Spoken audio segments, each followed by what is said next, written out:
Ketakutan terhadap risiko yang tidak diinginkan telah menjadi bagian dari kehidupan masyarakat dunia. Tak terkecuali dalam ajaran Islam, di mana hal tersebut telah diatur dalam Al-Quran, Sunnah Nabi, maupun ijma para ulama. Takaful atau ta'awun dapat diterjemahkan sebagai asuransi, namun tentu dengan mengedepankan nilai-nilai syar'i di dalamnya. Potensi dan prospek asuransi syariah di Indonesia sangat menjanjikan. Ini mengingat Indonesia sebagai negara dengan jumlah penduduk muslim terbesar di dunia. Sementara kesadaran masyarakat dalam mengembangkan nilai-nilai Islam saat ini tengah menemukan girohnya. Islam tak hanya dipandang sebagai ritual agama, namun juga sebagai gaya hidup. Keinginan untuk melaksanakan ajarannya secara kafah tentu menjadi alasan mengapa prospek asuransi syariah terbuka lebar.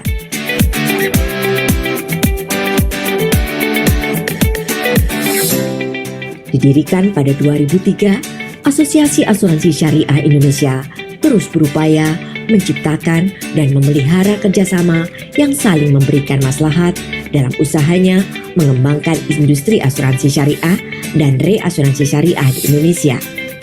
Industri asuransi syariah memiliki peluang besar untuk memperkuat rantai nilai halal, baik melalui industri produk halal maupun industri keuangan syariah. Hal ini diejawantahkan dalam beragam aktivitas yang telah dilaksanakan sepanjang 20 tahun usianya. Sebagai anggota Dewan Asuransi Indonesia, AASI berkomitmen menampung aspirasi para anggotanya.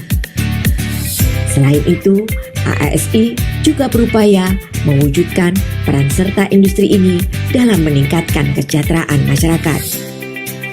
AASI juga berperan mewakili kepentingan anggotanya baik di tingkat nasional maupun internasional. Selain itu, sebagai mitra pemerintah dalam pembinaan dan pengawasan kegiatan usaha anggotanya, AASI bertugas meningkatkan peran serta mereka dalam perekonomian nasional.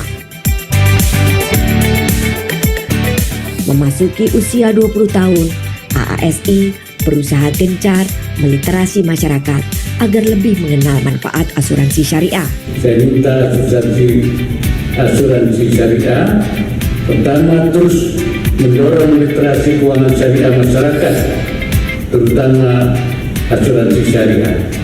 Tujuan akhirnya tentu saja adalah kemaslahatan umat dan kesejahteraan masyarakat Indonesia.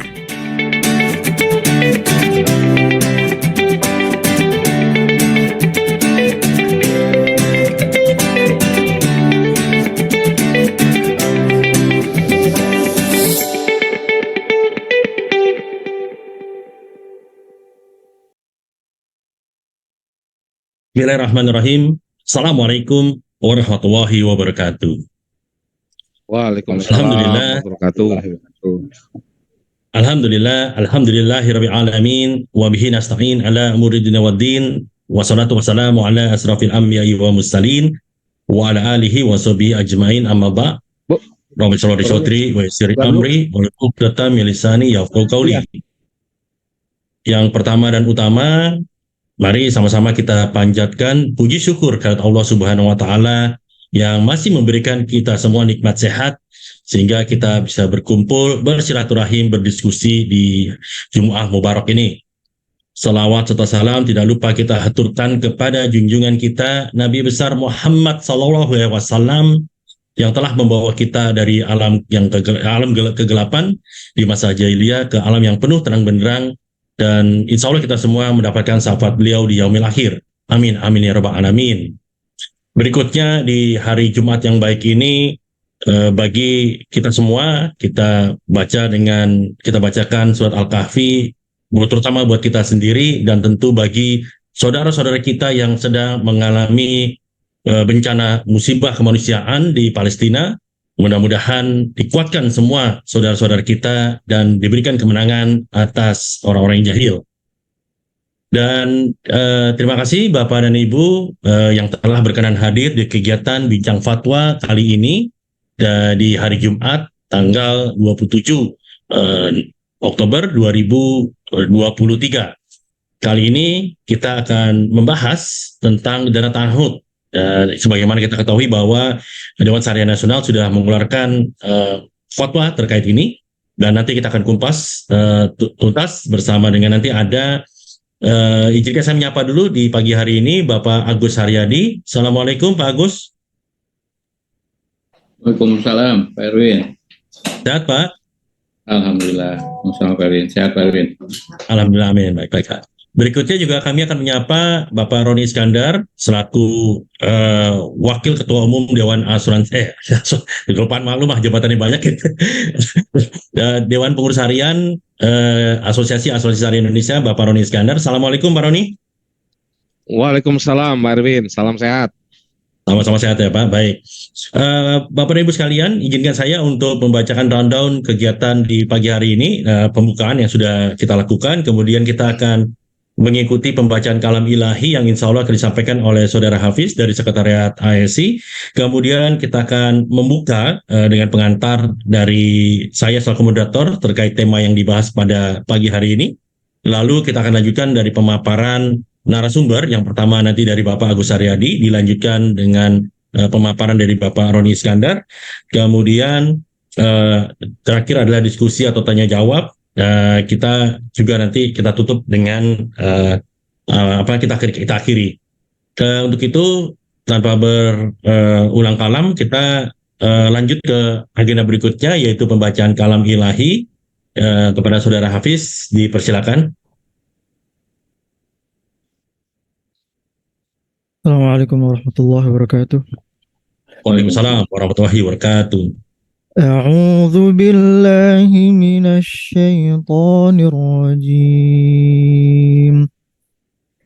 Bismillahirrahmanirrahim.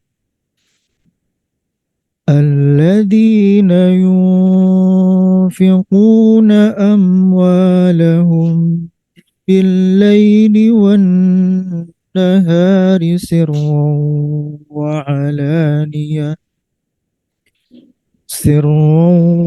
wa alaniyatan falahum ajruhum 'inda rabbihim wala khaufun 'alaihim wala hum yahzanun. الذين يأكلون الربا لا يقومون إلا كما يقوم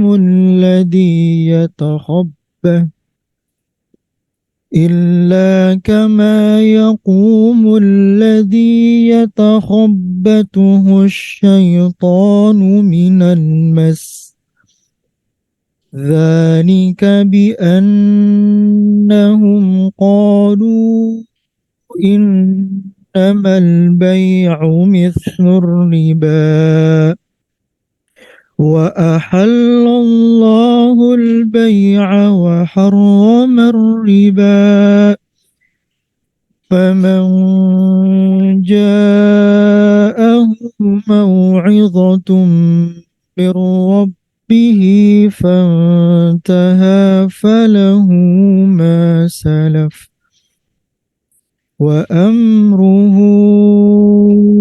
إلى الله ومن عاد فأولئك أصحاب النار هم فيها خالدون. يمحق الله الربا ويربي الصدقات والله لا يحب كل كفار أثيم. Shadaqallahul azim. Sebelum kita mengawali kegiatan bincang fatwa pada pagi hari ini, marilah demi keberkahan kita, alangkah baiknya sejenak kita bersama-sama mengangkat tangan kita, menundukkan kepala kita, bermunajat kepada Allah Subhanahu wa taala agar kegiatan kita diberkahi dan dapat berjalan dengan lancar sesuai dengan sebagaimana yang kita harapkan. Astaghfirullahaladzim, astaghfirullahaladzim, astaghfirullahaladzim. Alhamdulillahi rabbil alamin. حمدا يعافي نعمه ويكافئ مزيده يا ربنا لك الحمد كما ينبغي لجلال وجهك الكريم ولعظيم سلطانك اللهم اجعل جمعنا هذا جمعا محفوما واجعل تفرقنا من بعده تفرقا معصوما ولا تجعل فينا ولا حولنا ولا بيننا شقيا ولا مطرودا ولا محروما ربنا اصلح لنا صدورنا ويسر لنا أمورنا واحلل عقدة من لساننا يفقه قولنا اللهم أنت الميسر وأنت المسهل يسر لنا أمورنا وهب مطلوبتنا وسخر لنا ما هو خير لنا إنك على كل شيء قدير. Ya Allah, jadikanlah acara kami pada pagi hari ini sebagai acara yang membawa rahmat, taufik, keberkahan bagi kami semua. Kiranya acara ini menjadi pintu dan jalan bagi kami untuk menambah wawasan serta pengetahuan kami insan perasuransian syariah Indonesia. Ya Allah ya Rabb, kami meminta kemudahan darimu dalam setiap urusan kami, karena Engkau lah yang menjadikan kesulitan menjadi mudah dan Engkau yang menjadikan segala kesempitan menjadi lapang. Rabbana atina fid dunya hasanah wa fil akhirati hasanah wa qina adzaban nar. اللهم منزل الكتاب يا مجزي السحاب وهازم الأحزاب اهزمهم وانصرنا المسلمين في فلسطين وصلى الله على سيدنا محمد وعلى آل محمد سبحان ربك رب العزة عما يصفون وسلام على المرسلين والحمد لله رب العالمين. Terima kasih. Wassalamualaikum warahmatullahi wabarakatuh. Waalaikumsalam warahmatullahi wabarakatuh. Amin amin ya rabbal alamin. Semoga kalam Quran, kalam ilahi yang telah dibacakan tadi memberikan manfaat dan keberkahan bagi yang membaca dan bagi yang mendengarkan. Dan Bapak dan Ibu, rekan-rekan, para hadirin semuanya, sebagaimana kita mengutip ayat Quran tadi bahwa Allah telah menghilangkan keberkahan dari riba dan menyuburkan sedekah. Dan untuk itu kami juga mengundang partisipasi, kontribusi dari Bapak dan Ibu, rekan-rekan semuanya. ASI sudah membuka dompet kemanusiaan, donasi Palestina, atas tragedi kemanusiaan yang terjadi di Palestina. Dan ini pernah kita lakukan juga di tahun 2020 yang lalu, ketika terjadi bencana kemanusiaan, dan kita akan kembali mengulang dan terus mengulang, karena ini bukan bicara soal agama, tetapi ini bicara tentang kemanusiaan. Kami mengetuk hati Bapak dan Ibu sekalian, baik atas nama pribadi maupun atas nama entitas, untuk bisa membantu bersama-sama, yang rencananya kita akan sampaikan langsung kepada embassy dari Palestina di Jakarta. Ya, mungkin kita tidak akan gunakan lembaga lain, tapi kita coba sampaikan langsung, karena memang untuk masuk ke Palestina belum ada lembaga lain yang diperkenankan, dan kita akan coba masuk melalui embassy. Baik Bapak dan Ibu sekalian, kita kembali ke agenda kita di Bijak Fatwa pada pagi hari ini, dan izinkan saya untuk membacakan CV singkat dari para narasumber kita. Yang pertama tentunya, walaupun mungkin saya meyakini sebagian besar yang ada di sini harusnya sudah kenal dengan Bapak Agus Haryadi. Assalamualaikum Pak Agus. Waalaikumsalam warahmatullahi wabarakatuh. Ini kalau ada yang nggak kenal Pak Agus berarti nggak pernah urusan sama DSN nih berarti. Tapi kembali supaya kita bisa kembali mengingatkan kembali bahwa Pak Agus ini adalah lulusan dari sarjana matematika di ITB, dan beliau saat ini adalah ketua bidang IKNB di Dewan Syariah Nasional. Beliau juga menjadi komisaris independen di perusahaan asuransi umum syariah, dan juga menjadi Dewan Pengawas Syariah di beberapa perusahaan asuransi jiwa syariah. Berikutnya Bapak Roni Iskandar, beliau adalah saat ini menjabat sebagai Ketua Bidang Inovasi Asuransi Jiwa Syariah di Asosiasi Asuransi Syariah Indonesia.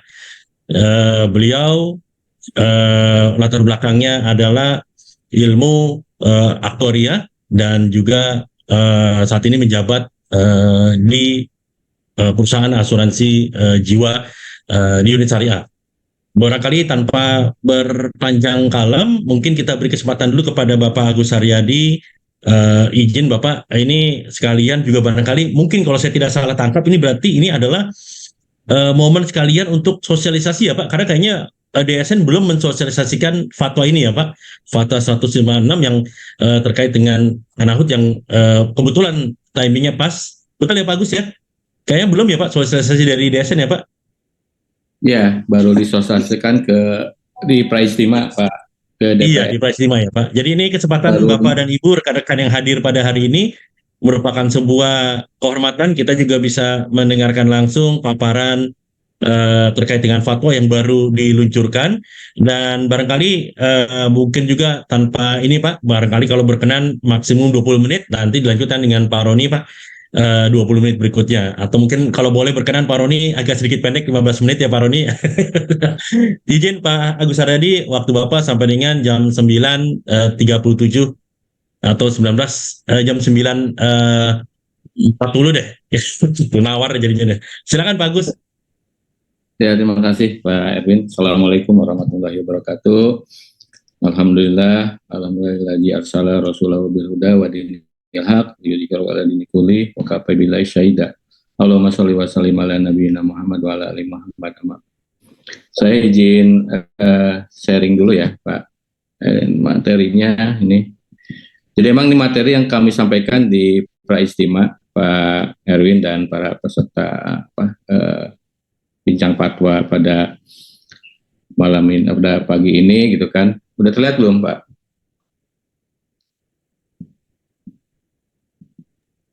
Sudah Pak, sudah terlihat dengan baik Pak. Ya, jadi ini fatwanya nomor 155 Pak Erwin. Jadi ini sudah diupload di website DSM MUI gitu kan. Jadi mungkin nanti teman-teman bisa mendownload ya, dan kemudian mencoba ya membuat produk-produk yang terkait dengan asuransi jiwa di guna murni ini ya. Jadi ini latar belakangnya seperti biasa ya. Bahwa di market kita gitu ya, itu masih diminati lah gitu ya, ketika peserta masih hidup itu dia akan mendapatkan sesuatu dan pasti gitu ya, pasti itu dalam pengertian nilainya ya. Selama ini kan kalau kita lihat di asuransi unit link, kemudian di asuransi tradisional ya, yang ada savingnya, yang ada kalau di syariah kita namakan dana investasi peserta, itu kan berdasarkan asumsi itu kan bisa tercapai bisa tidak gitu kan. Nah ini yang kelihatannya agak susah mungkin bagi pemasaran untuk menyampaikan kepada kliennya ketika dia ketika ingin memastikan gitu ya. Sementara kan dari satu sisi ketika investasi itu dipastikan itu akan menjadi kena riba gitu ya, seperti itu gitu kan. Nah ini akan apa yang bisa dicari gitu ya. Kemudian juga sama ya, ini juga tadi ya masih kalah dengan dengan konvensional gitu yang bisa memberikan kepastian gitu ya, seperti itu gitu kan. Ketika head to head kepada calon peserta asuransi gitu kan. Nah jadi ini latar belakang kenapa fatwa ini dikeluarkan gitu ya, karena ada kebutuhan dari industri gitu kan. Nah kalau kita lihat ya produk asuransi jiwa ya, jadi kita namakan produk asuransi jiwa yang memiliki manfaat ketika peserta masih hidup gitu ya. Nah ini di konvensional itu kan sudah ada produk unit link ya, di mana ketika meninggal ada manfaatnya, ketika hidup pun dia akan mendapatkan investasinya gitu kan, seperti itu. Di asuransi syariah juga sama, ada produk unit link juga sama gitu ya, di mana resiko investasi kan ada di peserta ya. Ada juga produk model universal life ya, di mana ada risiko meninggal dan ada juga investasinya. Investasi ini juga tergantung dari hasil investasi gitu kan. Nah, kalau di konvensional kan bisa dipastikan ya, atau dia bisa memastikan dengan bunga ya, seperti itu. Sedangkan di syariah kita nggak bisa ya, kita bisa hanya memberikan asumsi-asumsi ya, seperti itu. Nanti kita bisa lihat contohnya. Nah, kalau di produk dwiguna atau endowment di konvensional itu juga bisa memastikan ketika meninggal mendapat manfaatnya, dan ketika hidup pun dia akan mendapat manfaatnya. Tapi ini kaitannya dengan risiko ya, bukan investasi, dengan risiko, sehingga itu ada risikonya ada di perusahaan. Kemudian kalau di syariah sendiri yang berkaitan dengan yang sudah ada produk non pedi ya, dengan akad hibah bisart ya. Dana hibah diberikan dari dana perusahaan. Jadi kalau misalnya dia, ini ada syaratnya, kalau dia bisa membayar dengan baik, dengan lancar sampai dengan akhir kontrak atau periode tertentu, maka perusahaan akan menjanjikan memberikan hibah seperti itu. Artinya ini manfaat ketika dia selesai kontrak ya, selesai. Nah, ini contoh-contohnya. Kalau unit link ini bisa contoh ambil dari website ya.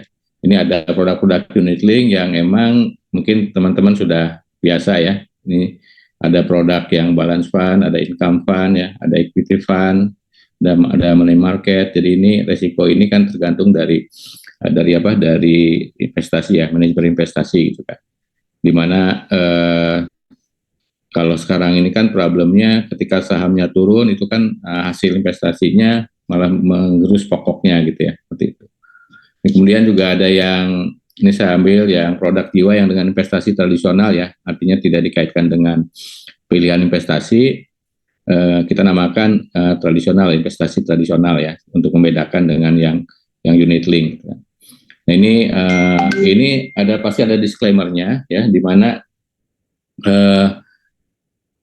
nilai yang akan diterima ya ketika mencapai tahapan itu pasti dikaitkan dengan hasil investasi ya, dan tidak bisa memastikan gitu ya.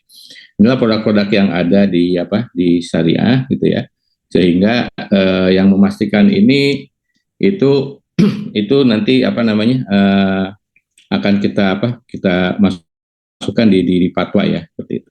Nah, kalau kita lihat produk ini sebagai pengantar awal, kita kan mengenal di asuransi itu ada namanya produk term insurance atau asuransi berjangka gitu ya, di mana manfaat diberikan bila meninggal dunia. Nah, kemudian ketika ada produk ya yang ini konvensional sebelah kiri, itu kan ada produk yang dwiguna ya, di mana itu gabungan antara asuransi berjangka term insurance dengan pure endowment atau anuitas berjangka gitu kan.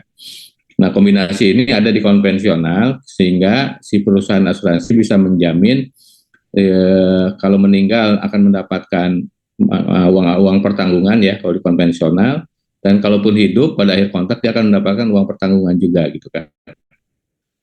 Misalnya contohnya nilainya 100 juta gitu kan.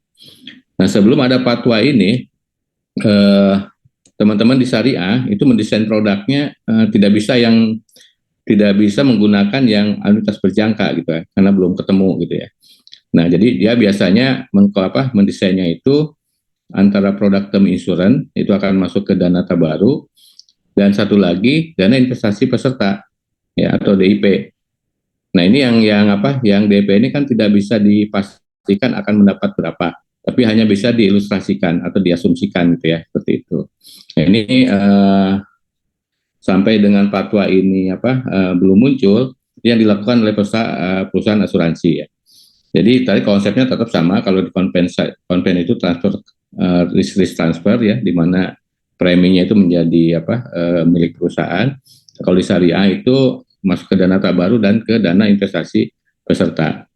Nah, ini produk-produk yang ada di market ya, di asuransi syariah selama ini gitu kan. Nah, dengan adanya fatwa yang pure endowment ini atau diguna murni ini, di syariah pun bisa mendesain produk seperti di konvensional gitu ya. Cuman yang membedakan, kalau di konvensional itu kan uang premi itu menjadi milik perusahaan asuransi ya.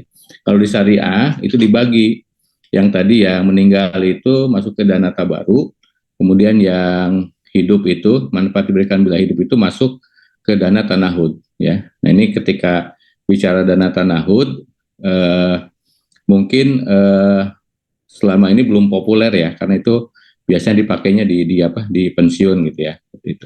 Jadi ini dengan adanya fatwa 155 yang sudah terbit ya.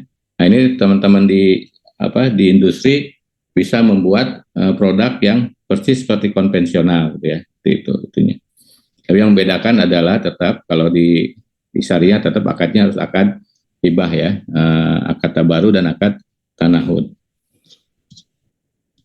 Nah kalau kita bicara tanahud itu sudah ada di Fatwa nomor 99 tahun 2015. Itu adalah ketika kita membuat fatwa untuk anuitas syariah untuk program pensiun.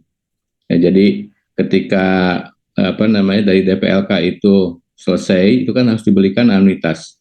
Nah, anuitas itu selama ini belum ada ya. Dan itu untuk mencari akadnya juga ini butuh waktu 21 tahun ya, sejak asuransi syariah berdiri ya, sejak Takabul berdiri 94, itu baru ada fatwanya di tahun 2015, artinya hampir 21 tahun menunggu ya untuk program pensiun. Nah, di sini udah didefinisikan tentang tanahud.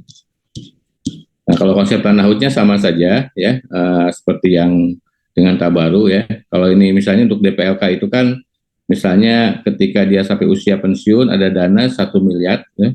Nah, itu yang dimasukkan ke dana kumpulan dana tanahud. Ya mungkin ada fee-nya, misal 50 juta fee-nya, 950 ini dana tanahud. Ini akan digunakan untuk pembayaran bulanan kepada peserta yang masih hidup ya. Nah, ketika meninggal tentunya nggak mendapatkan lagi gitu kan. Tapi yang hidup ini yang akan mendapatkan manfaat ya sampai dia usianya mungkin sampai 100 tahun gitu kan, sampai dia meninggal gitu kan. Inilah fungsi dari dana tanahud. Jadi dana tanahud itu adalah mengumpulkan dana untuk peserta yang masih hidup gitu ya. Seperti itu. Jadi kalau kebalik dengan yang tabaru gitu ya, atau asuransi term life itu yang hidup menolong yang meninggal gitu kan. Nah, kalau ini yang meninggal justru dananya diberikan untuk yang masih hidup gitu ya. Dan biasanya ini digunakan di pensiun ya.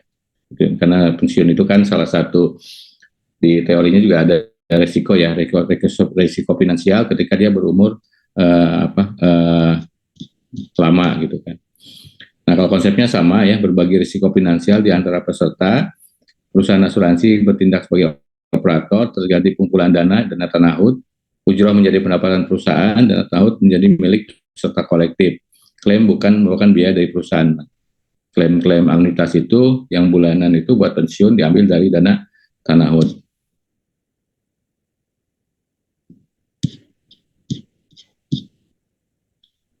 Bahwa ini masih kedengaran nggak, Pak Erwin? Masih Pak, aman Pak di saya Pak. Aman ya. Cuman ininya nih agak hang nih. Oke, nah naik. Baik. Nah, selain dari anuitas juga, dana itu tahun 2000 berapa? 2015 ya tadi ya. Nah, ini di tahun 2021 itu dipakai juga. Dipakai di fatwanya jaminan sosial BPJS ya, BPJS Ketenagakerjaan. Itu dia kan ada produk-produk yang jaminan kecelakaan kerja, jaminan hari tua, jaminan pensiun, jaminan kematian, dan jaminan JKP nih, jaminan Nah, jadi yang ini yang JKK, JHT itu menggunakan tabaru, JKK menggunakan tabaru, JHT menggunakan investasi biasa kayak DIP, JP menggunakan tanahud, ya, JKM tabaru, ya, JKP juga tabaru gitu kan. Nah, ini di nomor 5 ya, akad antar peserta dalam program JP atau jaminan pensiun adalah akad hibah tanahud. Dalam rangka saling tolong menolong sesama peserta melalui menggunakan dana tanahud. Jadi sebenarnya di pensiun ya, itu jadi produk asuransi, itu ada produk anuitas, dan tapi sampai saat ini sepengetahuan saya untuk anuitas syariah itu belum ada ya, belum ada produknya. Itu juga sudah dihimbau ya supaya bisa membuat produk itu, cuman sampai sekarang belum ada produk dari asuransi syariah yang membuat produk annuitas syariah. Kalau yang di BPJS sudah, ini yang karena kan yang di Aceh itu BPJS itu harus syariah, nah makanya ini digunakan untuk di Aceh ya sebelum ke nasional. Tapi secara fatwa sudah ada. Nah ini kemudian kita masuk ke fatwa DSM MUI tentang pure endowment ya. Ini sedikit lagi gitu ya. Nah ini fatwanya nomor 155 ya. Tadinya sih waktu awal-awal itu produk asuransi jiwa diguna murni untuk hari tua gitu kan. Nah setelah diskusi dengan teman-teman di industri dan masukan juga selain tidak fleksibel, yang kedua ketika terlalu panjang itu agak susah mencarikan investasinya, portofolio untuk investasi gitu kan. Makanya disepakati, oke, kalau gitu supaya produk ini bisa juga berjalan di asuransi, maka hari tuanya dihilangkan ya. Jadilah ini menjadi produk asuransi diguna murni yang bisa digunakan untuk produk selain hari tua. Biasanya ada menimbang, ini saya lewat-lewat aja, bisa dibaca. Saya ingin masuk ke beberapa yang inti ya.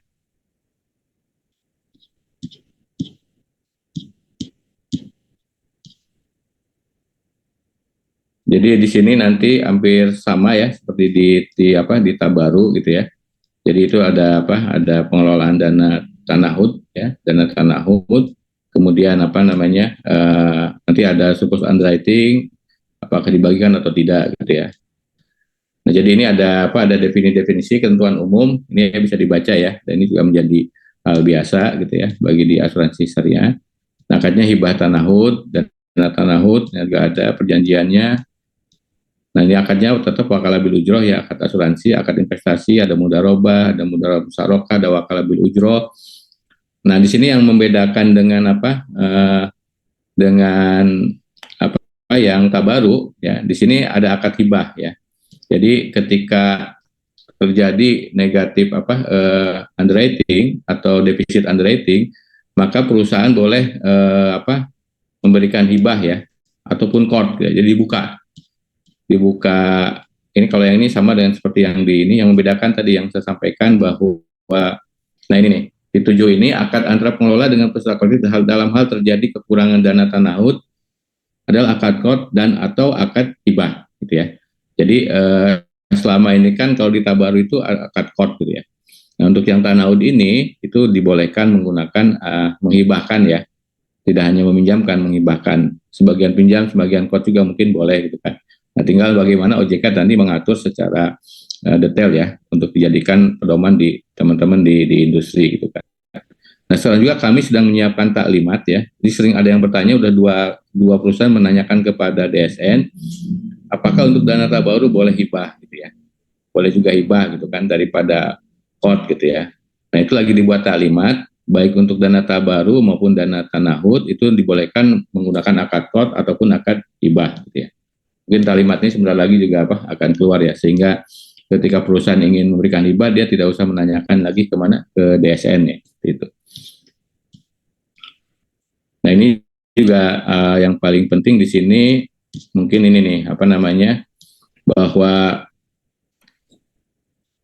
ada pengembalian dana tanahud. Jadi kan ini kalau di konvensional dinamakan nilai tunai lah ya, kalau kita bicara di mana, di polisnya di Wiguna itu ada nilai tunai. Nah ini juga ada terkait dengan pengembalian dibolehkan ya ketika peserta tidak sampai ke masa perjanjiannya gitu. Nah yang berbeda dengan akad Tabaru ya, ini adalah jika terdapat surplus underwriting atas dana tanahud, maka seluruhnya dana cadangan dalam dana tanahud. Jadi tidak ada pembagian lagi. Kalau di Tabaru kan ada pembagian ya, buat ada tiga opsi kan, dimasukkan ke dalam dana Tabaru, kemudian dibagikan antara dana Tabaru dengan peserta, atau dana Tabaru, dana peserta, dan dan ke perusahaan atau ke peserta. Nah di tanahud ini itu tidak dibolehkan ada opsi lain selain bahwa uang itu harus dimasukkan ke dalam dana cadangan dana dalam tanahud gitu kan. Nah, ini yang membedakan dengan yang di Tabaru. Demikian, ini udah dari tanda tangani, ini udah bisa dilihat di mana di website gitu Pak Erwin. saya lebih senang mendengarkan untuk diskusi Pak Erwin. Maka dari saya cukup sekian. Assalamualaikum warahmatullahi wabarakatuh. Waalaikumsalam warahmatullahi wabarakatuh. Terima kasih Pak Agus atas penyampaian dan mungkin sosialisasi perdana Fatwa nomor 155. Ini yang sudah dinanti-nanti ya Pak oleh rekan-rekan pelaku industri. Tadi beberapa orang menyatakan saya udah nunggu 2 tahun. Ternyata dari pernyataan Pak Agus 21 tahun ya Pak nunggunya ya. jadi kalau ada yang baru nunggu 2 tahun ya ada yang udah nunggu 21 tahun ya Pak. Jadi oke, tanpa mengecilkan arti angka ya Pak, tapi saya kira kita tetap mengucap syukur dan terima kasih karena informasi juga yang kita terima kan untuk penyusunan fatwa tidak mudah ya Pak. Ada fatwa yang sudah kalau saya nggak salah ada yang 7 tahun pembahasannya baru bisa diputuskan ya seperti itu. Baik, kita akan masuk ke pemaparan kedua yang akan disampaikan oleh Bapak Roni Iskandar. Untuk itu waktu dan tempat dipersilakan Pak, silakan. Terima kasih Pak Erwin. Bismillahirrahmanirrahim. Assalamualaikum warahmatullahi wabarakatuh. Waalaikumsalam. Teman-teman semuanya, ini satu berita yang menggembirakan ya terkait dengan fatwa dana tanah ini gitu. Karena kalau kita kembali ke 2022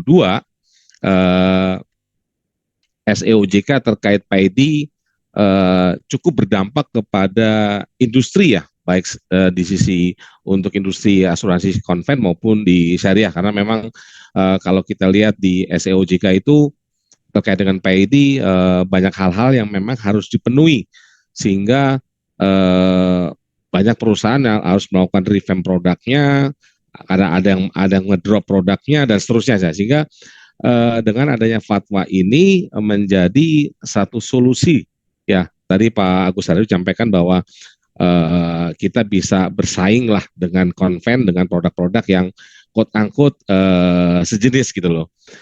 Mbak Jihan boleh ditampilkan slide-nya?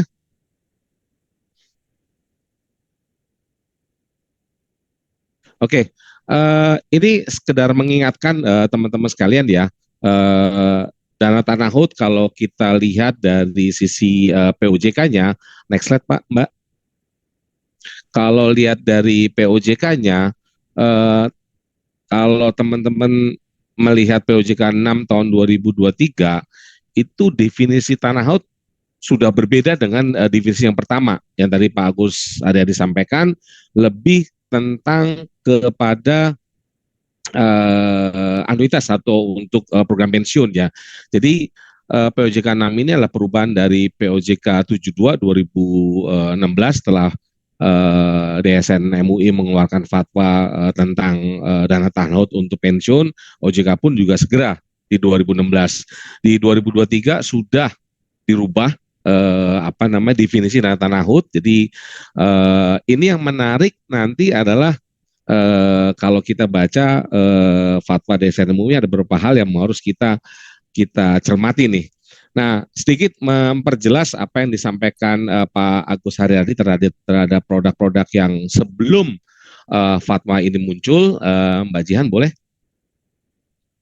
Nah, ini yang tadi Pak Agus Haryadi sampaikan ya, ini sebelum adanya fatwa dana tanah HUT, para anggota AASI kalau lihat dari skema produk untuk tradisionalnya ya, mau yang whole life maupun yang endowment, itu dibagi kontribusi yang dibayarkan oleh peserta itu akan dibagi menjadi 3 komponen ya. Satu masuk ke ujroh sebagai income dana perusahaan, yang kedua sebagian dihibahkan ke dana baru, yang ketiga adalah dana investasi peserta.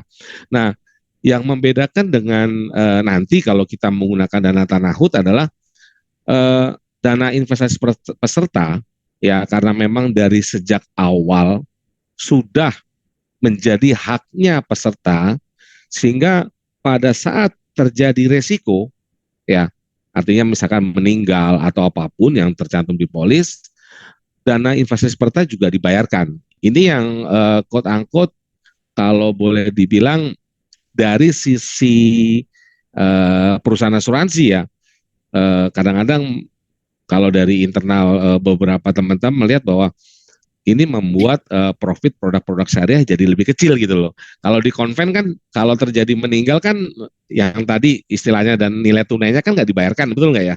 Karena nilai tunai adalah manfaat hidup.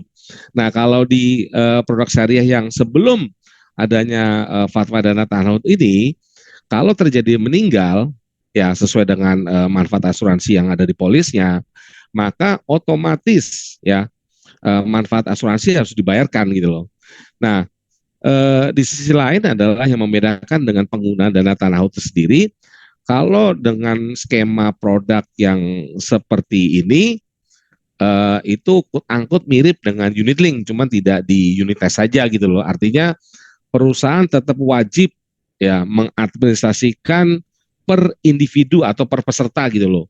Misalnya peserta A berapa sih sekarang dana investasi peserta dan seterusnya gitu loh. Jadi agak berbeda dengan apa namanya yang ada di dana tahanut nantinya gitu loh.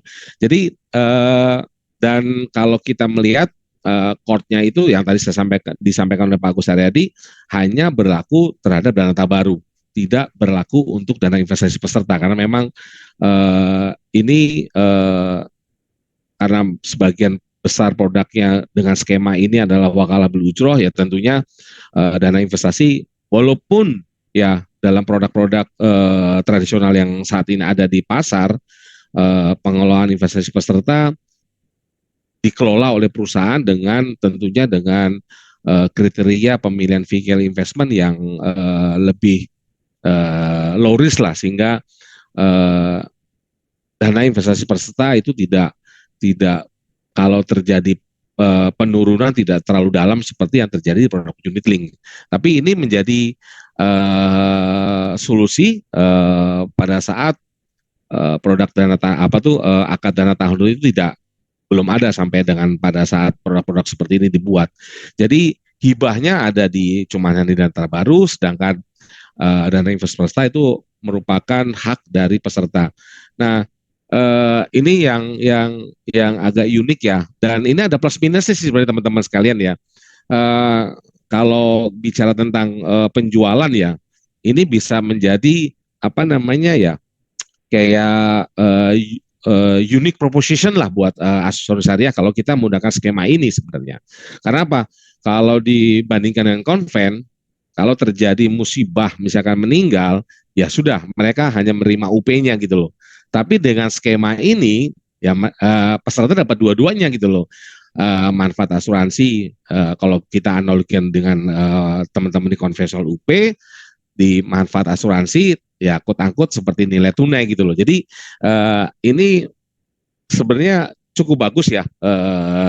Tapi mungkin tidak semua perusahaan asuransi berkenan untuk membuat produk seperti ini. Memang impact-nya mungkin ya kalau teman-teman punya background di actuary dari sisi probabilitasnya mungkin akan lebih kecil dibandingkan teman-teman di konven. Karena kalau di konven kalau musibah terjadi ya sudah dibayarkan nilai tunainya yang sudah dicadangkan ya akan balik lagi menjadi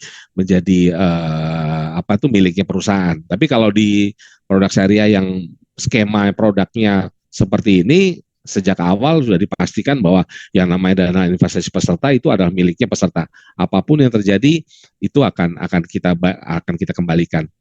Next, Mbak Jihan. Nah, ini sedikit perbedaan dengan yang tadi ya.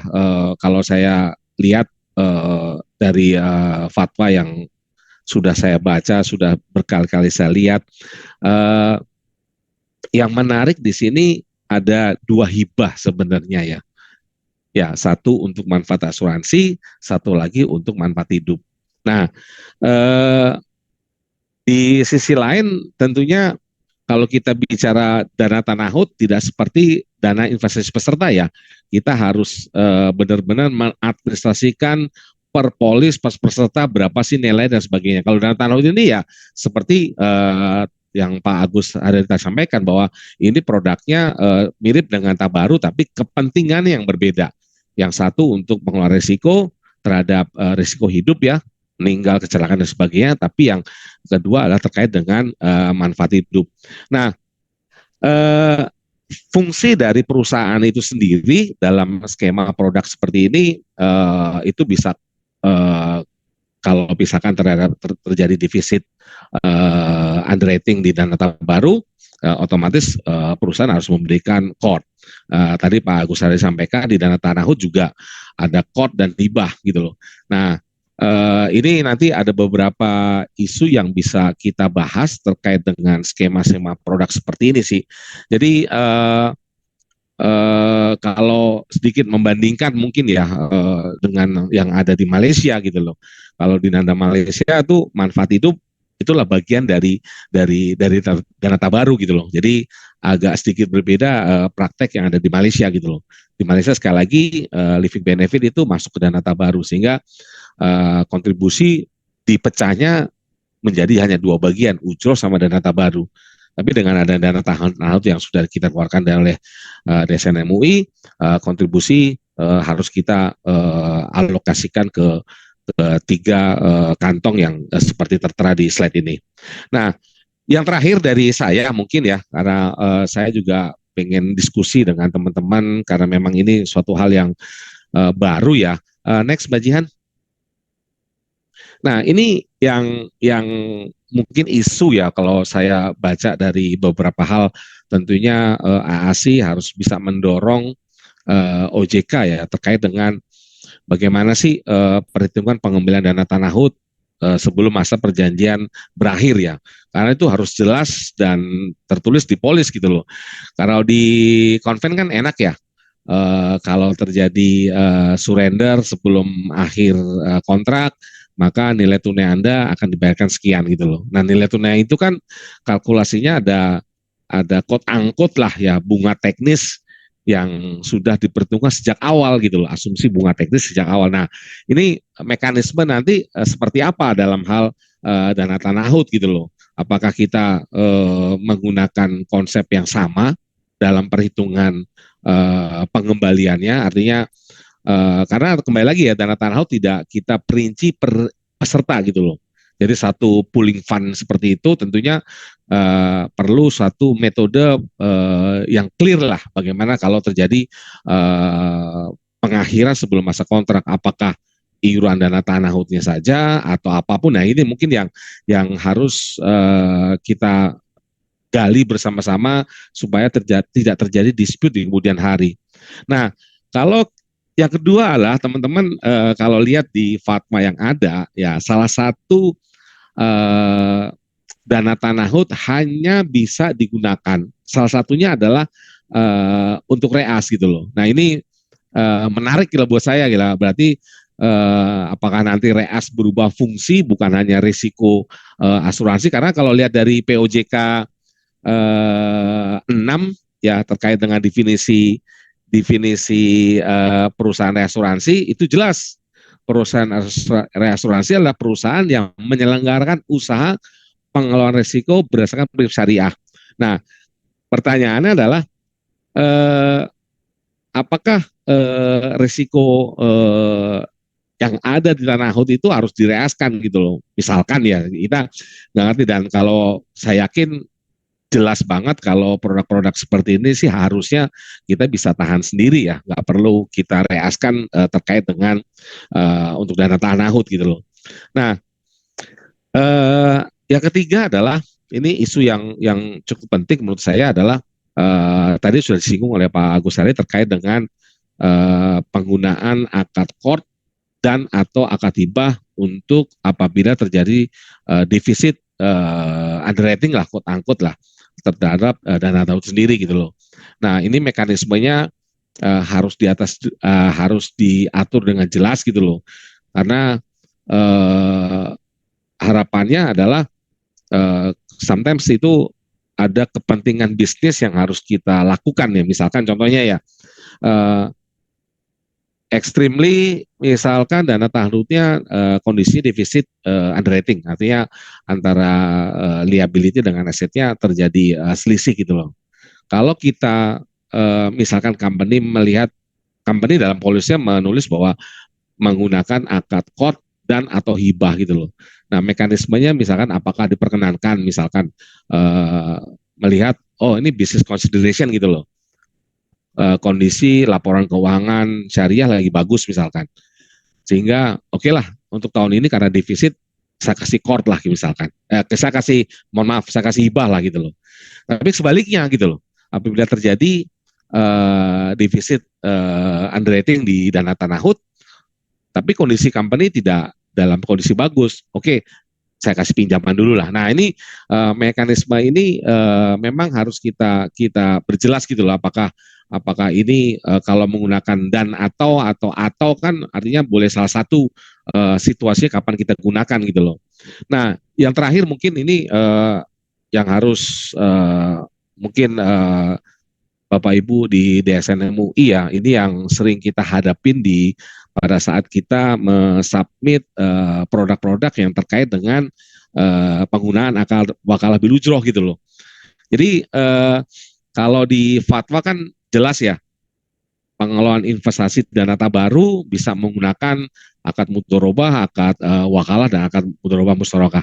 Nah, sometimes nih Pak Agus Haryadi, ini kenyataan yang ada di industri ya, karena payungnya besarnya sudah menggunakan wakalah bil ujroh, ya pengelolaan investasi yang sekarang ini sebelum adanya dana tanahut ini, itu terkait dengan tabaru ya. Tabaru kalau di fatwa kan perusahaan dapat menerima pengelolaan hasil investasi tabaru. Tapi dengan adanya POJK yang 69/2016 ini, karena payungnya sudah wakalah bil ujroh, nah kita nggak boleh nih Pak untuk ngambil sesuatu dari dana tanahut gitu loh. Nah ini yang perlu penjelasan karena ya nggak semua company treatmentnya sama di OJK. Ada teman-teman, kalau saya diskusi dengan teman-teman, ada yang teman-teman menyatakan bahwa ujroh ini tidak termasuk pengelolaan investasi dana tabaru, sehingga pada saat dia masuk dana tabaru itu bisa diperkenankan. Tapi ada beberapa teman-teman yang pada saat submit ke OJK produk-produk yang saya takutkan nanti di tanahut juga terkendala nih statement OJK terkait dengan pasal 57 ya 3, bahwa kalau Anda sudah menggunakan akad wakalah bil ujroh ya jangan ngambil sesuatu lagi lah, karena Anda sudah ngambil di depan yang cukup besar. Nah ini mungkin hal-hal yang memang perlu kita cermati sama-sama terkait dengan penggunaan akad hibah tanahut nanti di produk-produk syariah di masa depannya. Itu saja mungkin Pak Erwin. Terima kasih. Mohon maaf kalau ada kata-kata kurang berkenan. Assalamualaikum warahmatullahi wabarakatuh. Waalaikumsalam warahmatullahi wabarakatuh. Baik, saya sebenarnya ada juga beberapa titipan pertanyaan, tapi nanti itu udah ada yang bertanya langsung dari chatroom. Tapi sebelum mulai, saya minta bantuan dari rekan-rekan sekretariat. Kita gunakan sesi ini untuk foto bersama dulu. Baik, mohon izin kepada Bapak dan Ibu untuk dapat membuka kameranya sejenak untuk didokumentasikan. Baik, dimulai dari tanggapan layan pertama. Oke. Yang kedua.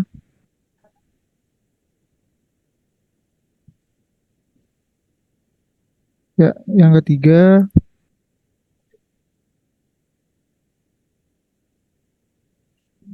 Yang keempat.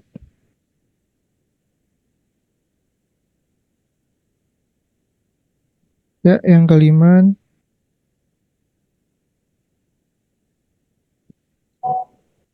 Oke, baik. Terima kasih kepada Bapak Ibu sekalian. Sudah, Pak? Baik, terima kasih Mas Hafiz. Alhamdulillah kesempatan kali ini, walaupun topiknya cukup spesifik ya untuk asuransi jiwa, tetapi pesertanya melebihi dari 100 peserta. Dan ini ada satu pertanyaan pertama, kita buka dulu pertanyaannya kepada Bapak Agus dan Pak Roni. Sudah tadi pertanyaannya agak terlewat. Izin bertanya, ini dari Bapak Anton Adi Gusman dari Astra Life. Assalamualaikum Pak Agus, Pak Roni. Izin bertanya, apakah pengembalian dana tanahut dapat diberikan dalam hal peserta yang diasuransikan meninggal dunia? Silakan, mungkin Pak Agus dulu. Ya, kalau menurut saya tanahud itu kan di fatwanya clear ya, pengembalian ketika dia tidak sampai habis kontrak gitu ya.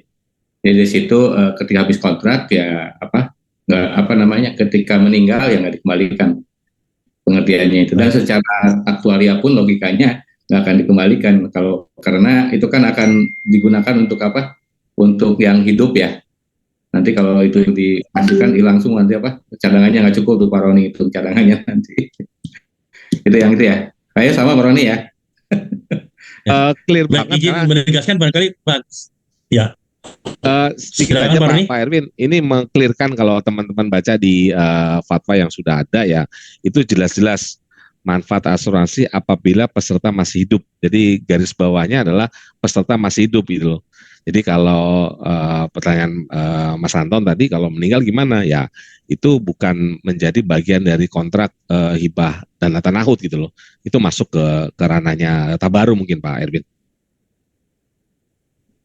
Baik, terima kasih. Jadi kalau boleh, saya mempertegas barangkali Pak Agus, kalau meninggal itu ada manfaat meninggal dunia, kalau masih hidup berarti menggunakan dana tanahud ya Pak? Betul ya Pak Agus ya, Ya. Kira-kira gitu ya?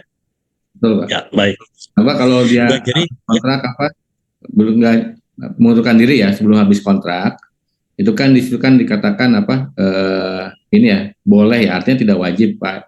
Di situ kata-katanya biar disepakati bersama ya, artinya si perusahaan sebenarnya bisa ngasih opsi ada atau tidak gitu kan.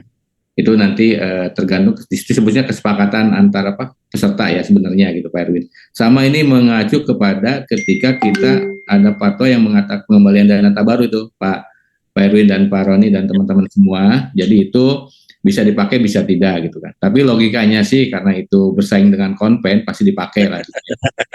Mungkin baik, artinya nggak sebesar dana tanahudnya ya Pak Roni ya. ya Pak. Dan Baik. biasanya kan tahun pertama, kedua, ketiga tuh nol lah biasanya. Habis ya Pak, betul. Habis kan ya. Seperti itu. Baik, jadi kalau seandainya yang meninggal dunia tidak dapat diberikan ya Pak, tetapi kalau surrender berarti dapat ya Pak, kata-katanya dapat ya. Jadi bisa boleh atau tidak terserah dikembalikan kepada isi perjanjian masing-masing perusahaan. Baik, terima kasih. Kalau mau Pak Erwin, ini sebelum biar nggak nantinya sekalian aja. Kalau mau kembaliin tambah aja DIP satu lagi. Jadi komplit. Baik, Kak. Ini tentunya kita tadi titipan dari Pak Roni ya. Jadi kalau memang setelah fatwa ini berarti tentu juga ASI juga punya tugas ya Pak untuk bersurat kepada OJK sebagaimana amanat Undang-Undang Nomor 4 tahun 2023. Harus di POJK Pak. Ya, harus di POJK kan. Jadi kita akan bersurat segera untuk menindaklanjuti dari keluarnya fatwa ini. Jadi kalau kemarin kita minta ke OJK mungkin agak sulit, nah sekarang bantuan dari DSN ketika fatwa keluar, nah ini amanat undang-undang yang lebih besar lagi nih Pak Omnibus, jadi POJK-nya harus keluar Pak. Cuma memang nggak ada batas waktu sih kapan keluarnya ya Pak, jadi memang ya sudah kita tunggu aja. Baik, kita lanjut ke pertanyaan berikutnya dari Bapak Abdul Kholik Afris ya kalau saya nggak salah, betul ya Pak Afris ya. Izin bertanya kepada Pak Agus, apakah fatwa 155 ini bisa digunakan juga untuk produk whole life, khususnya untuk pembentukan nilai tunai sepanjang masa asuransi? Apakah boleh menggunakan dana tanahud dalam pembentukan nilai tunai atau nilai tebus di produk whole life? Terima kasih. Nah, itu pertanyaan dari Pak Kholik, Pak Agus. Ya, ini nanti Pak Roni bisa menambahkan. Pemahaman saya ketika kita mendesain produk itu, Pak Kholik ya, itu kan kalau term life itu kan hanya kematian aja ya, risiko saja. Kemudian kalau ada whole life itu kan hanya resiko tapi seumur hidup gitu ya. Artinya pasti dapat tuh Pak, dapatnya tuh meninggalnya kapan aja dia akan tidak dibatasi oleh waktu ya, dibatasi oleh usia gitu kan. Nah kalau pure endowment ini produknya lain gitu kan. Kalau di aktuaris itu dia menggunakan rumus yang lain juga gitu ya, bukan berjangka, tapi itu namanya pure endowment atau anuitas gitu kan. Jadi kalau misalnya mau ditambah tanahud berarti whole life plus tanahud gitu kan, tabaru plus tanahud. Itu pemahaman saya ya. Kalau kita merujuknya kepada rumus-rumus aktuarianya gitu ketika mendesain di situ gitu kan. Nah kalau misalnya ada uang, pengen ada uang ya mungkin nggak pakai dana tanahut, tapi pakai yang hibah bisyat itu mungkin yang apa? Yang ada yang non PD itu Pak Erwin itu, atau Pak Holik ya, seperti itu gitu kan. Biasanya kalau orang aktuaris paham tuh, ketika mendesain tanahut itu pasti dia berpikirnya kalau rumusnya tuh NEX ya, atau maksudnya apa namanya? Kita gabungan tuh biasanya kalau di mana di rumus itu kan simple, misalnya kalau berjangka AXN gitu ya. Nah, misalnya. Tapi kalau ada pure endowment NEX gitu kan. Nah, kalau AXN tambah NEX itu lebih guna gitu Pak Erwin. Jadi rumusnya aja udah apa? Sudah berbeda gitu ya. Seperti itu. Tabel-tabelnya pun harusnya juga berbeda karena itu agak beda itu. Terus sih mungkin Pak Roni bisa menambahkan yang lebih teknis. Terima kasih Pak Agus, Pak Holik. Jadi kalau menurut saya ya, sebenarnya whole life sama endowment secara core-nya itu sama. Yang membedakan adalah batasan waktunya saja. Kalau endowment mungkin 10 tahun, 15 tahun, 20 tahun gitu ya misalkan ya untuk masa asuransinya. Whole life mungkin batasannya usia gitu loh. Misalkan DPS tertentu menyatakan oke, harapan hidup Indonesia, orang Indonesia misalkan 75 misalkan. Ya sudah itu whole life-nya sampai 75 misalkan. Itu yang membedakan. Jadi menurut saya sih ini bisa kita gunakan ya. Karena tadi ya ini kan manfaat hidup ya. Manfaat hidup Anda mau batasi misalkan kontraknya hanya 20 tahun atau misalkan untuk lebih dari sisi marketingnya kita akan memberikan misalkan coverage sampai 99 tahun ya. Boleh-boleh aja gitu loh. Cuman yang harus kita cermati bersama-sama adalah ini kita jangan sampai mengulang kejadian di teman-teman konvensional zaman dulu gitu loh Pak. Gimana kita tidak prudent melakukan investasinya karena untuk dana tanahut ini adalah kewajibannya pengelola untuk melakukan investasi. Jangan sampai nantinya ya tadi kalau ingat zaman-zaman dulu kan terjadi misinvestasi sehingga ya menyebabkan perusahaan-perusahaan akhirnya jadi kolaps dan seterusnya sih. Jadi intinya kalau saya boleh tambahkan itu boleh saja untuk menggunakan produk whole life. Iya. Baik, terima kasih Pak Agus dan Pak Roni. Ini kita masuk ke pertanyaan berikutnya dari Ibu Eliaswita.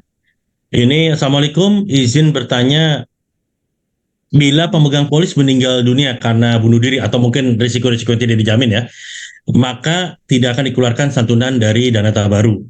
Apakah dari dana tanahut bisa dikeluarkan untuk ahli waris? Mohon penjelasannya. Nah ini berarti pertanyaan sebelum lebih luas ke dana tanahut. Kalau dana investasi peserta sendiri keluar nggak Pak Agus kalau seandainya ada orang yang bunuh diri Pak? Dana investasi peserta kan miliknya peserta Pak, itu punya dia. Berarti artinya apapun risiko ya Pak, walaupun dia melanggar perjanjian ya Pak? Ya kan bedain antara perjanjian di tabarunya kan. Ya. Baik.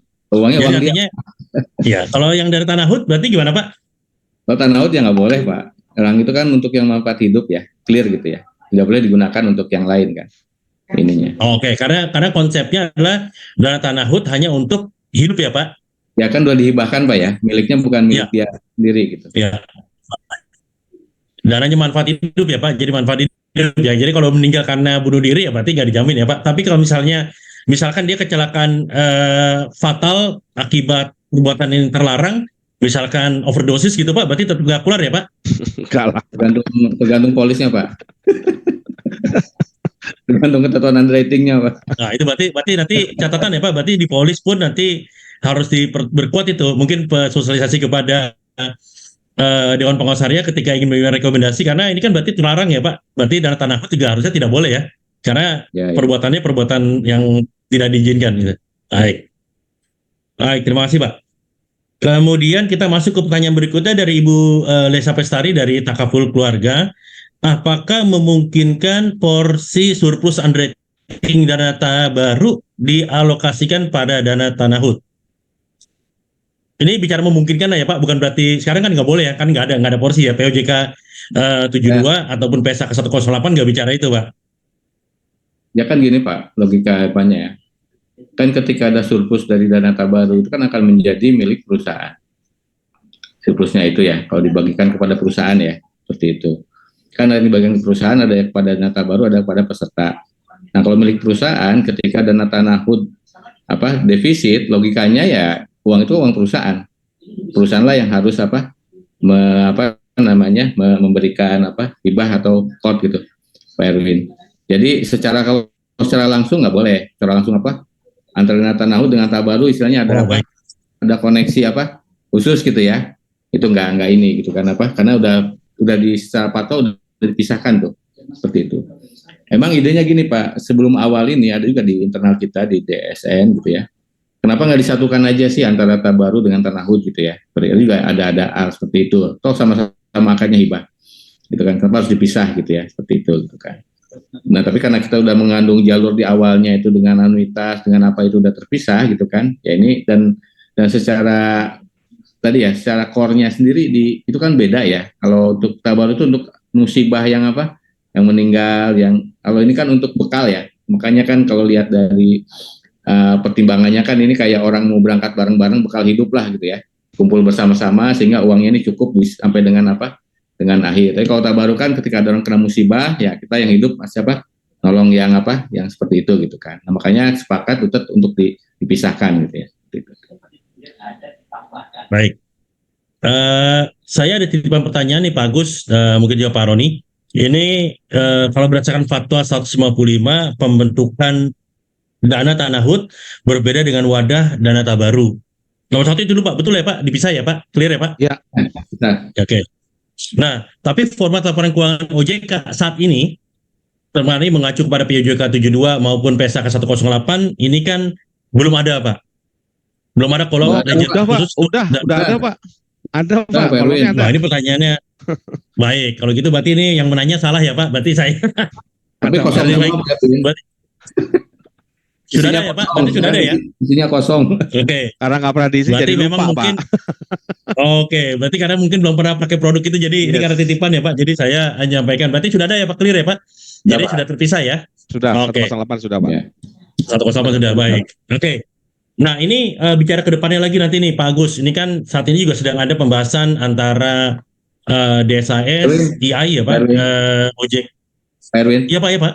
Kita ingin menjelaskan tadi yang oleh Pak Roni ditanyakan terkait dengan POJK yang kalau udah wakalah bil ujroh ya itu Pak. Wakalah. Nah itu banyak isu tuh Pak yang dinas itu Pak. Di fatwa ini sudah jelas Pak Erwin, Pak Roni itu juga menjadi bahasan di kita ya. Ini saya coba lihat ininya.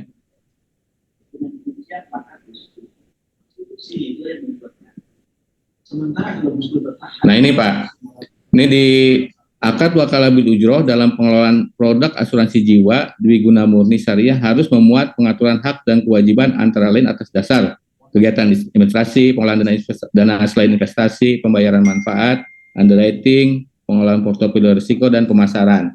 Nah di 6-nya dijelaskan Pak, pengelolaan investasi dana tanahud dapat menjadi bagian dari objek akad wakalah bil ujroh sebagaimana dimaksud angka 5 di atas ini. Atau dapat juga dilakukan secara terpisah dengan akad sebagaimana dimaksud angka 3. Artinya masing-masing gitu ya. Tidak termasuk di sini. Dan ketentuan sebagai berikut. Dalam hal pengelolaan investasi dana tanahud menggunakan akad bil ujroh, maka pengelola hanya berhak memperoleh imbalan ujroh. Dalam hal pengelolaan investasi dana tanahud menggunakan akad mudharabah atau mudharabah musyarakah, maka ada memperoleh bagi hasil gitu kan. Jadi sebenarnya kalau yang di sana nggak dijelaskan detail Pak, yang di tabaru ya. Kalau di tanahud ini udah dijelaskan detail sehingga yang tadi POJK itu sebenarnya kalau mungkin pengertiannya ujroh itu untuk investasi itu udah dimasukkan di awal gitu Pak siapa? Ya, betul. Roni gitu kan. Kalau itu bisa dibuktikan tidak dimasukkan di awal, itu menjadi bagian dari pengelolaan tersendiri gitu ya. Itu tidak menyalahi fatwa Pak. Seperti itu gitu kan. Jadi sebenarnya nanti POJK tinggal sampaikan aja seperti ini. Ini lebih ini mungkin tugas kita nih Pak Erwin ya untuk meluruskan POJK yang tadi ya terkait dengan kalau udah menggunakan wakalah bil ujroh nggak boleh mengambil sesuatu pun. Nah ini mungkin dengan tanahud juga. Pak Roni, kalau penjelasan dari POJK tadi adalah ketika mengambil sudah wakalah bil ujroh tidak boleh lagi mendapatkan hasil investasi Pak. Itu tidak salah Pak. Karena kalau mengambil hasil investasi tadi fatwanya POJK-nya gitu tadi deh. Ya. Masalahnya gini Pak, di tabaru itu kan juga boleh tuh pengelolaan investasi tabaru pakai wakalah segala macam. Nah tapi karena kita udah payungnya wakalah, nah kita nggak boleh ambil tuh Pak untuk pengelolaan yang lain-lainnya Pak.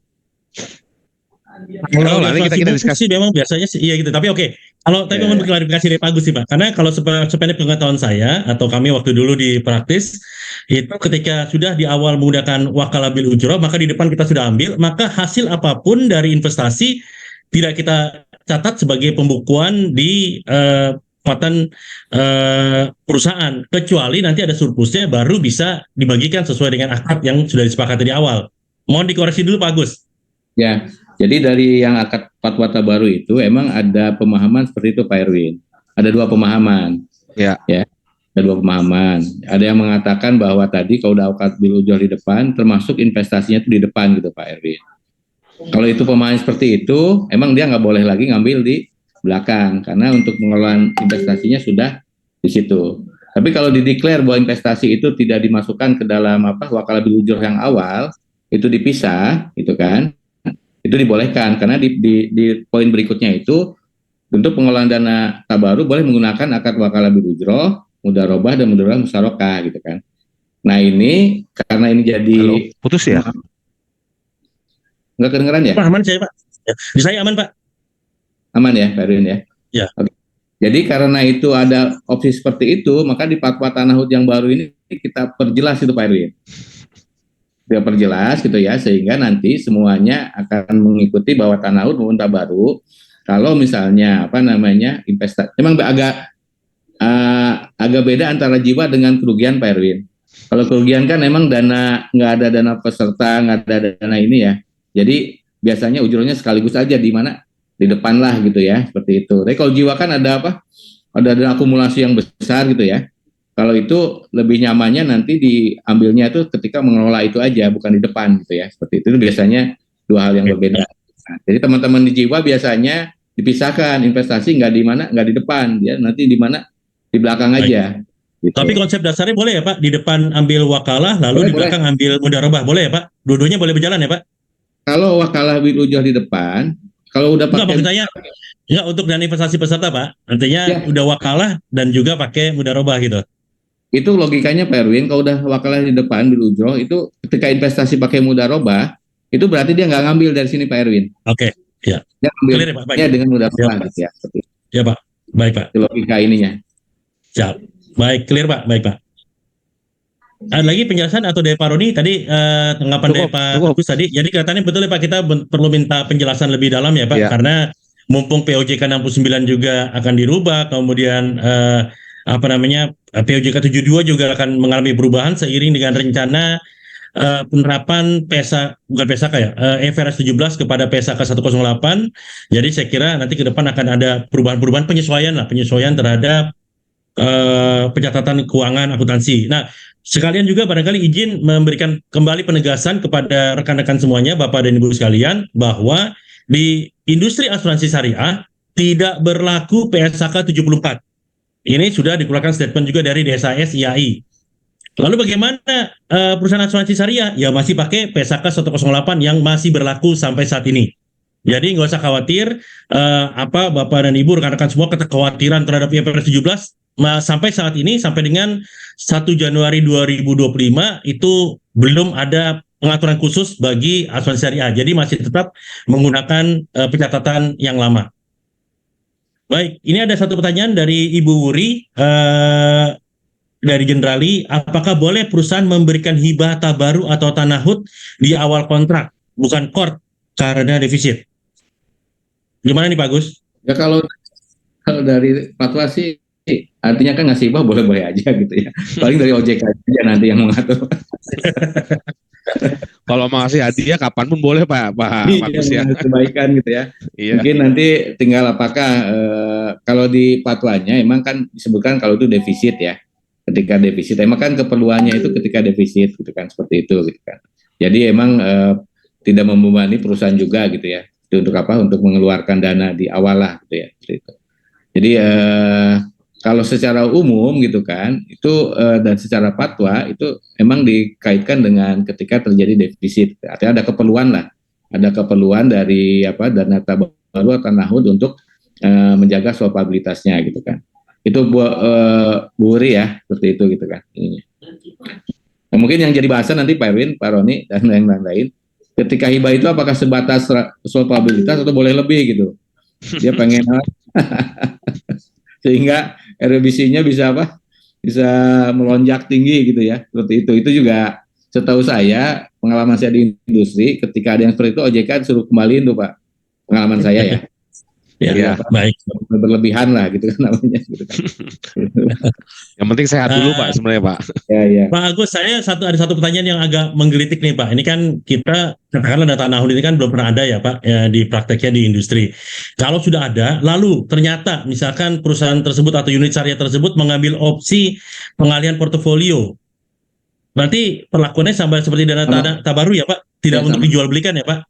Ya sama Pak, sama itu. Kan akadnya wakalah bil ujroh di awal semua ya. Ya, berarti sama ya, tidak untuk diperjualbelikan ya Pak, tidak untuk ditransaksikan. Baik. Pak Jadi clear Erwin, ya Pak. saya boleh bertanya Pak Roni, ke Pak Agus Pak. Sekaligus Silakan, Pak Roni. mewakili. Ini Pak kalau di fatwa kan di fatwa kan jelas banget itu Pak ya, penggunaan dana tanahut itu loh Pak. Nah itu ada reasuransi itu Pak. Itu saya bingung itu Pak. Saya bacanya itu. Ya. Saya lihat dari POJK yang tentang definisi perusahaan asuransi, saya takutnya reas jadi aset manajemen nantinya gitu loh. Karena ini kan lebih ke kalau Pak Roni, ini kan bukan uang milik peserta ya. Artinya uangnya milik hibah bersama, ya. Dan di situ ada resiko gitu, ada resiko. Ya. Resiko kurang dan resiko lebih gitu kan, seperti itu. Iya. Nah biasanya ini ada opsi ke reasuransi. Kalau di reasuransi bisa bersharing resiko Pak sebenarnya gitu. Jadi tapi apakah ini menjadi hal yang lumrah di reasuransi gitu ya? Saya nggak tahu gitu kan. Iya itu dia. Kalau dana investasi peserta enggak, itu kan uang milik, nggak usah ngapain di sharing uangnya. Betul. Nggak ada resiko di situ. Tapi kalau ini tabaru dan tanahut itu punya risiko yang yang sama gitu kan. Ya. Kalau yang hidupnya lebih banyak dibanding yang meninggalnya, dia akan kurang gitu kan. Iya. Nah, ini secara teori kan bisa di sharing gitu ya. Mungkin karena di reas itu ada produk ini gitu kan, kemudian dia dari seluruh asuransi dia akan lebih besar, lebih terjaga gitu ya, sehingga bisa mendeliver ini gitu kan. Tapi kan ini bisa opsi dikasihkan dan tidak ya. Seperti itu gitu kan. Saya yakin sih nggak direaskan sih Pak, kalau saya yakin.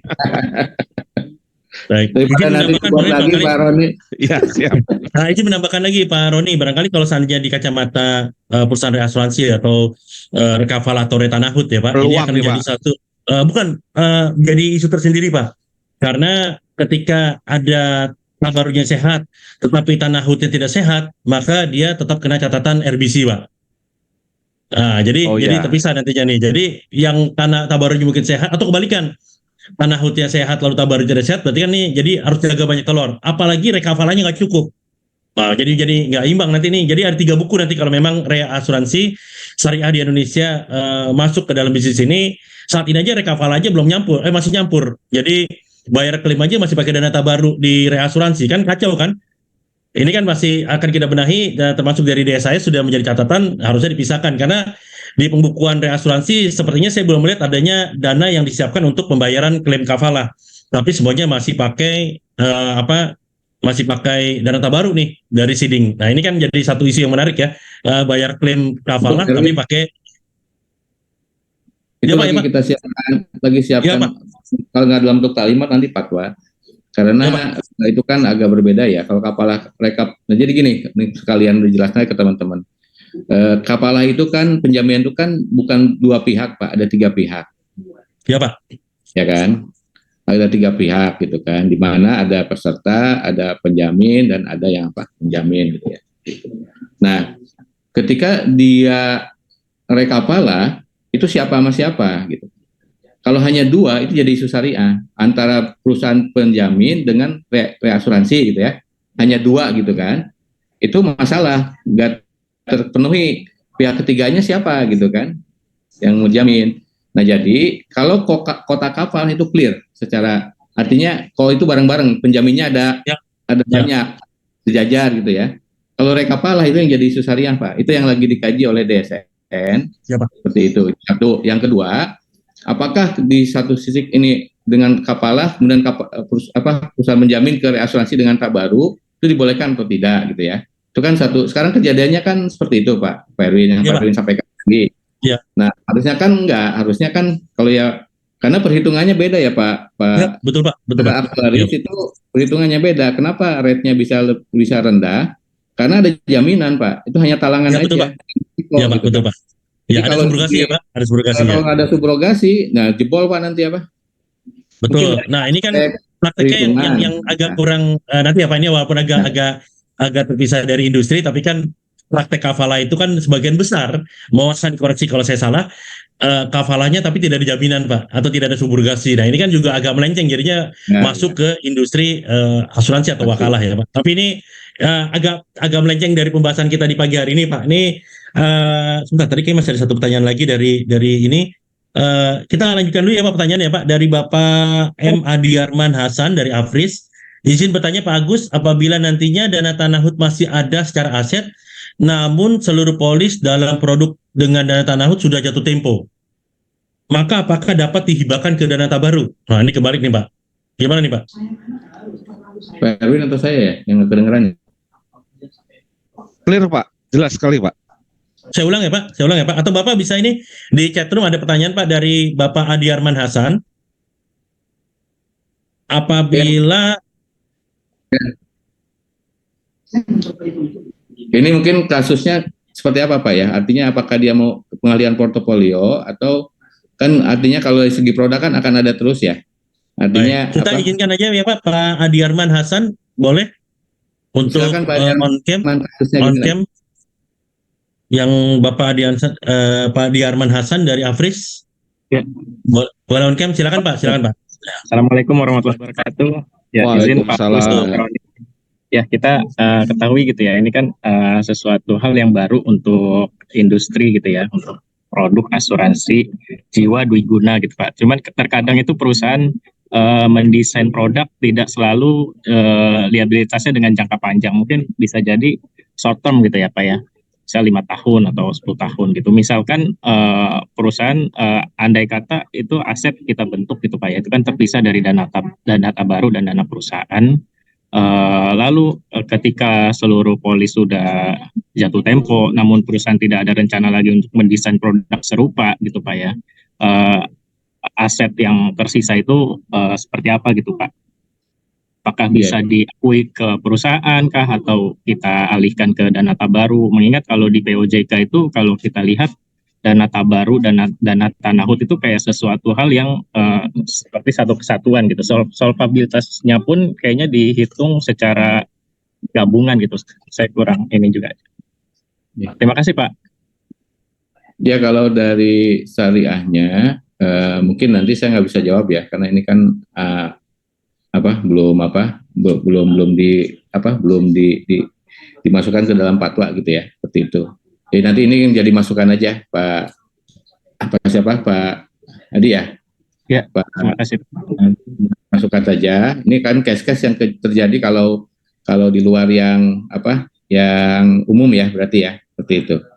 Biasanya kalau kayak gini ke DPS dulu Pak, kalau emang belum diatur oleh oleh taklimat ataupun oleh ini, biasa ke DPS dulu, nanti DPS ke ini gitu kan. Tapi kalau ini menjadi kebutuhan perusahaan dan ini bisa terjadi dan akan terjadi di industri gitu ya, nah, mungkin ini bisa dibuatkan khusus. Tapi bayangan saya kalau produknya tanah HUT itu kan kayak Tabaru akan terus sampai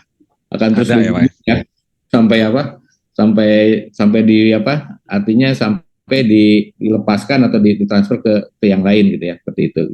Itu sih Pak Adi, belum bisa jawab yang pasti ya. Ini menjadi masukan aja bagi kami di DSN. Mungkin itu Pak Erwin dari saya Pak Erwin. Baik, terima kasih Pak Agus atas penjelasannya. Saya mau nanya Pak Erwin. Oh, silakan Bu Nina. Silakan. Terima kasih Pak Agus, Pak Erwin, Pak Roni.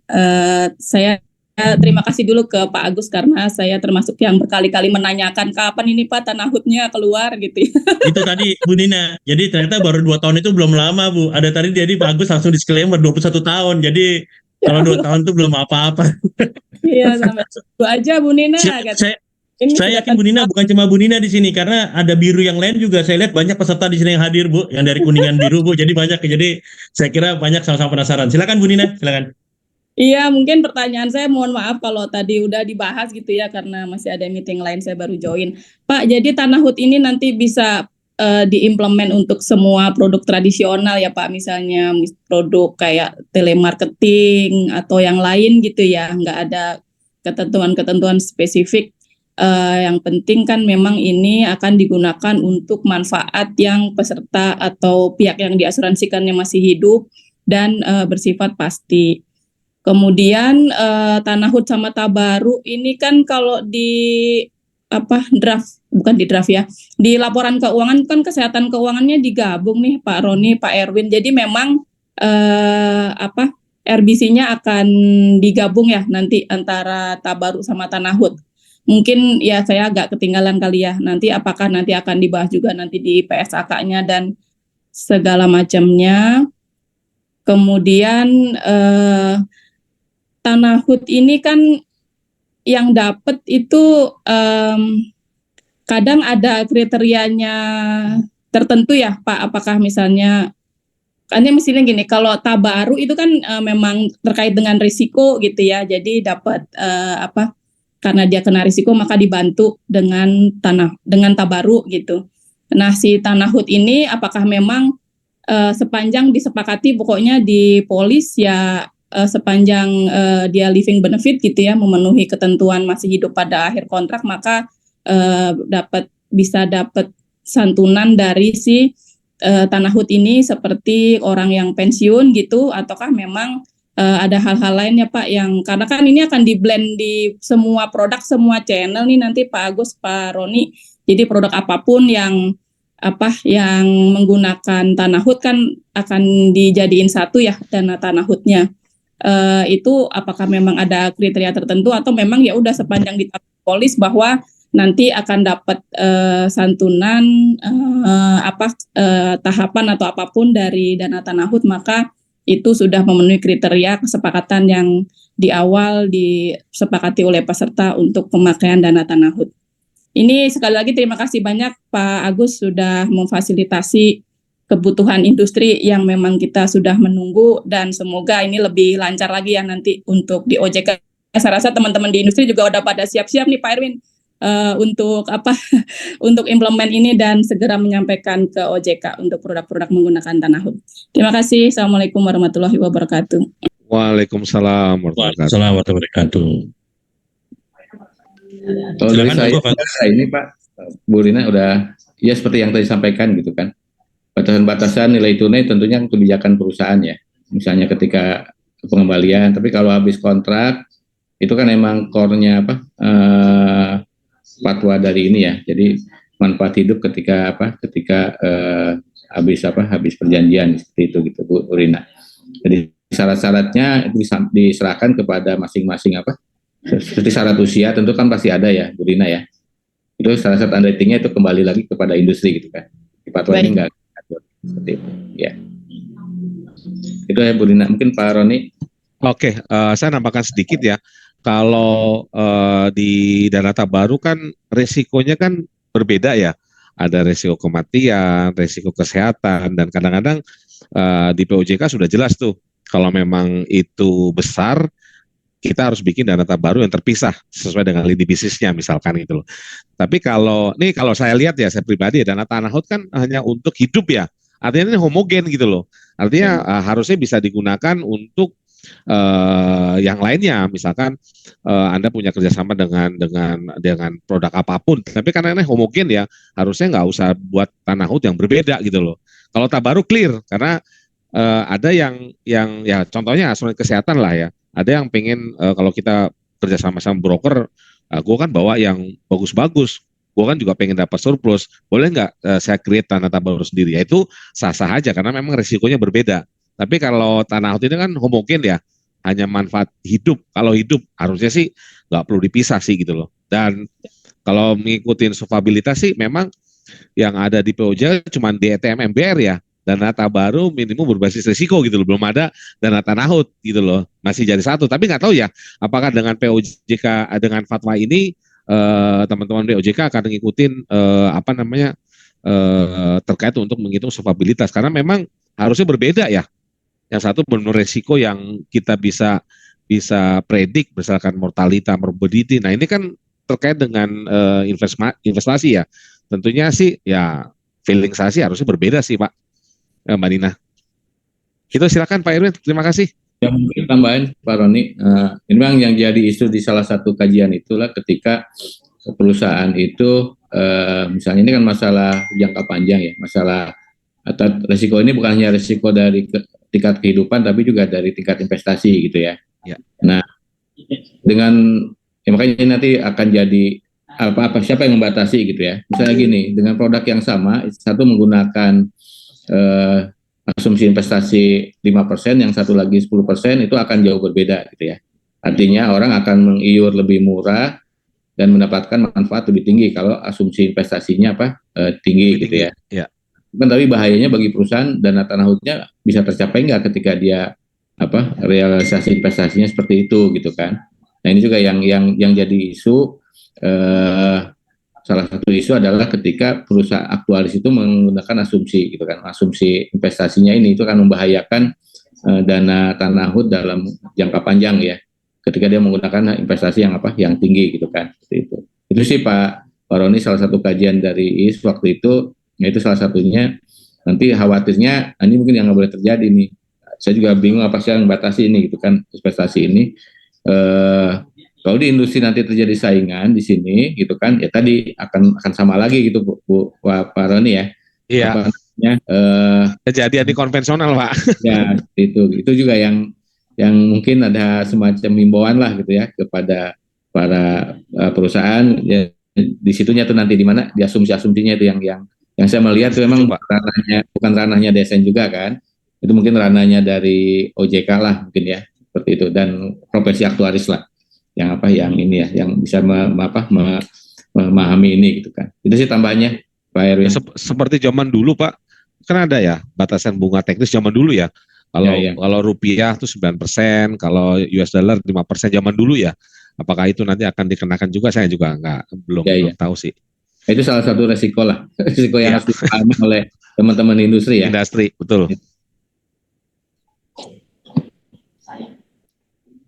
Baik, terima kasih Pak Agus. Ini karena keterbatasan waktu juga, ini kelihatannya kita akan tidak lanjuti ya Pak segera, termasuk juga barangkali tadi kalau dari penjelasan Pak Agus beberapa kali menyebutkan beberapa kajian yang sudah diajukan, namun ternyata di prakteknya mungkin belum bisa diadaptasi oleh pelaku usaha atau industri ya Pak. Barangkali nanti ke depan harus berjalan bersama-sama Pak antara para pengamat, para peneliti dengan dengan industri ya Pak, dengan pelaku.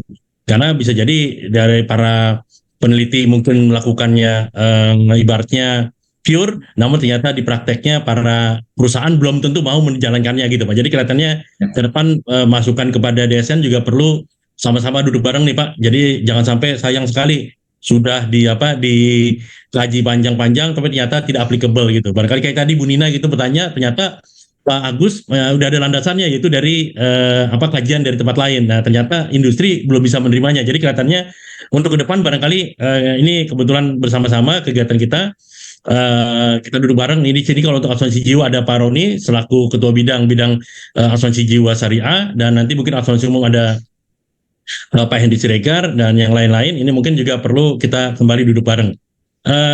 Barangkali Bapak dan Ibu sekalian. Itu saja yang bisa kita sampaikan di kesempatan bincang fatwa kali ini, dan mohon maaf apabila dalam penyampaian ini ada hal-hal yang kurang pas, kurang pantas, kurang berkenan. Tentu belum bisa kita finalisasi semua ya, karena masih ada keterlibatan pihak lain, termasuk kita akan melibatkan OJK selaku pemegang kuasa regulasi. Dan mungkin nanti juga kaitannya dengan pencatatan bila diperlukan juga dengan DSAS dari IAI, dan mungkin barangkali juga dari kalau perlu juga mungkin juga ada masukan dari industri itu sendiri. Jadi dalam waktu segera mungkin Pak Roni kita minta masukan ya Pak kepada industri terkait dengan fatwa yang baru keluar ini atas nama perusahaan ya Pak, sama industri ya Pak, supaya benar-benar apa yang mewakili perusahaan. Itu saja barangkali. Kembali ucapan terima kasih kepada Bapak Agus Haryadi, Bapak Roni Iskandar, rekan-rekan sekretariat Asosiasi Syariah Indonesia, dan tentunya atas nama penyelenggara, panitia, sekretariat, kami mohon maaf apabila ada hal yang kurang berkenan.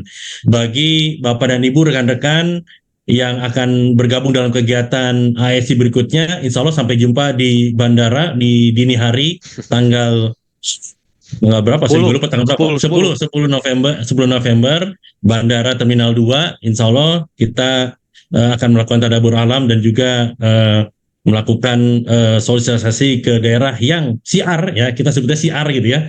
Kalau ke Aceh, ke Padang, Cirebon itu mungkin biasa, itu pengajian istilahnya. Tapi kalau daerah-daerah yang mungkin yang kita minim, ya ini adalah satu siar buat kita. Itu saja barangkali dari kami. Kembali ucapkan terima kasih. Selamat pagi. Assalamualaikum warahmatullahi wabarakatuh. Jumat Mubarak. Waalaikumsalam warahmatullahi wabarakatuh. Terima kasih Pak Erwin, Pak Agus. Salam sehat semuanya. Semuanya. Baik. Ya.